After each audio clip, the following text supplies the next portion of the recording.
Hello once again, I'm Kevin Turner from Real Estate Talk and welcome to this special podcast for Australian Property Investor Magazine. Well, to celebrate API serving the property investing community for 18 years, yes they are 18 years old, they're going to take a look back in time, to trip down memory lane, looking back over the last 120 years of property in Australia and focusing this time in the period from 1900 to 1910. So what was the world of residential property like in that decade?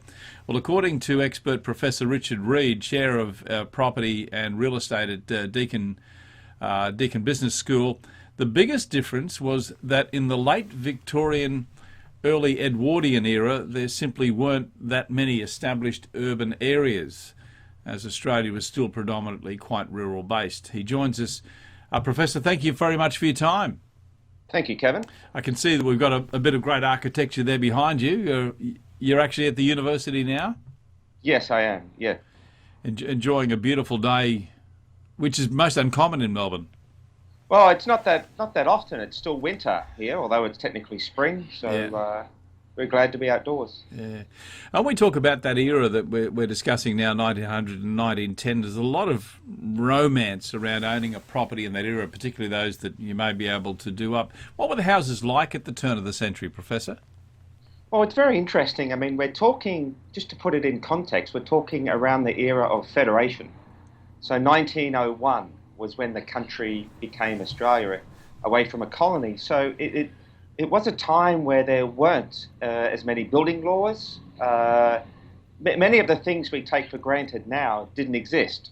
For example, toilets inside buildings, the traffic congestion that we have. So many cities were actually based where in the CBD was where the industry was.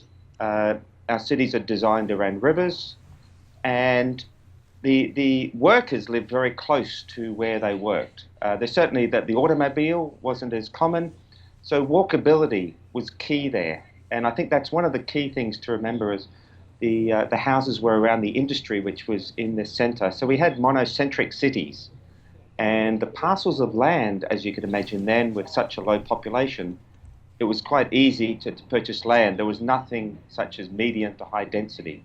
Certainly wasn't multi-level properties as such. So it was very easy, and the government was keen to actually get people to purchase land and to build properties, to build houses. Yeah, because when we think of properties around that era, they are, as you say, on big blocks of land, beautiful old homes, colonial style with big verandas, but particularly in Queensland. But did they vary much in their style around Australia? Well, it's very interesting. If you look at the major capital cities, and I'm very conscious of regional Australia and capital cities, at the moment we have 90% of Australians live in urban environments. But just think of the actual houses. A number of the houses were kit houses, imported. But especially if we look at the roofs, I mean, there's amazingly steep roofs on some of the 1900 era houses, and this was so that the snow fell off. So we didn't really have an architecture context in this country as such, so many of the things that we did and the builders came from overseas, and that's all they knew. That's all they knew how to design and build certain products. And you can see houses in different states which no longer now exist. The styles adapted.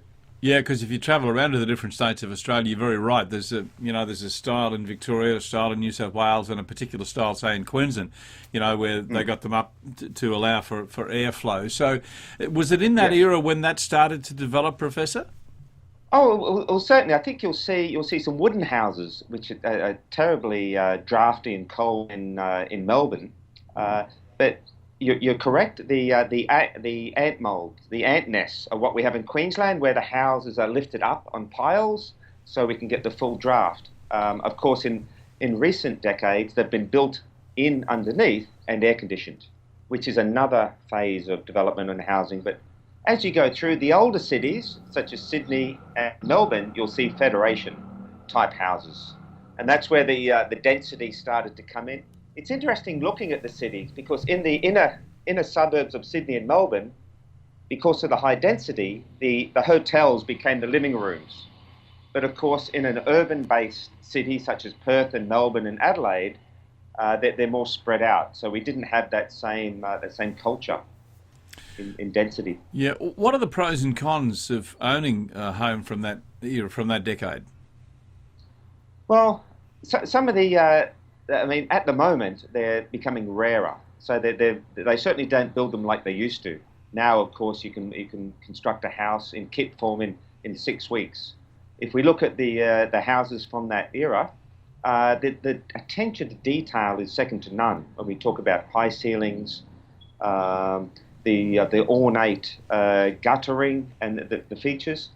The downside is, I guess, they're not as easily to adapt, and many are actually in heritage register areas. Of course, then to adapt them is even harder again. And if the property is heritage listed, it's practically impossible to adapt it. So there's one step forward and one step back. Certainly things such as having an inside toilet. There would be only one inside toilet. And of course, in that era, there weren't any. So adaptability and flexibility is one of the restraints. I guess too, what you highlighted earlier is the fact that they were on large blocks of land. That's probably one bonus, and also they probably would be close to what we would now class as the CBD, I guess. Well, yes, exactly. And again, if you think back, that's where that transport problem was. It was horse or walking, and they had to locate within a certain distance. Now, of course, with the car, it's able to locate.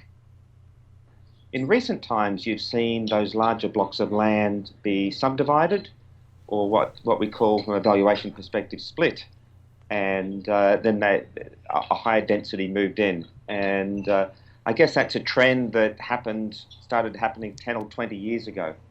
But now, of course, it's very rare to find a large parcel of land, and it's quickly snapped up. Yeah, and of course our style of living has changed too. I guess in that era, it was not uncommon to have all the kids in the one bedroom. So typically, only a couple of bedrooms would have done. Whereas now everyone has their own bedroom. We have a media room, and we have lots of additional rooms as well, don't we? Exactly. It's fascinating to think about. I mean, if I think of my grandparents and great-grandparents, many of those houses were on large parcels of land close to the city, but only had 2 bedrooms. So the children would share a bedroom. And now, of course, if we go forward, we've got the largest houses in the world at over 260 square meters for a new house, and we've got decreasing family size. So in those days, a family size of 5, 6, 7 children wasn't uncommon, but the houses were only 2 to 3 bedrooms max. Certainly no ensuite, no pantry as such, no media room, no lounge, no family room, just a lounge room. So the way we've evolved is fascinating if you think about it from that perspective. Professor, we're out of time. I could talk to you all day, but thank you so much for that additional insight, so much good reading inside API as well. And I want to thank you for your thoughts on this special podcast. Thank you very much for your time. Thank you, Kevin.